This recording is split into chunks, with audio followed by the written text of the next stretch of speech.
So here's a healthy crown of this historic oak. This large branch broke off a while ago, broke a fence. This other limb has been dead for a while, but the fill soil on the trunk, we have 20 centimeters against the trunk, and then we came out 1 meter away from the trunk, and that's another 20 centimeters deep with no living roots. So in this soil here, there appears to be no living roots.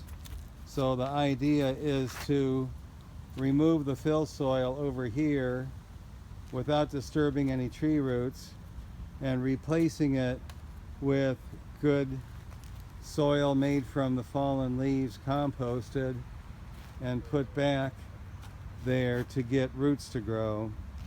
Also, the drainage should be trained away from the trunk. So a swale would be dug on this side of the tree and also on this side of the tree where this root already is dead and rotted, aggravated in part by the runoff that is coming from up the hill and going down here. So it's this drainage that has to be corrected first, and that'll minimize the bacterial disease and also the fungal diseases.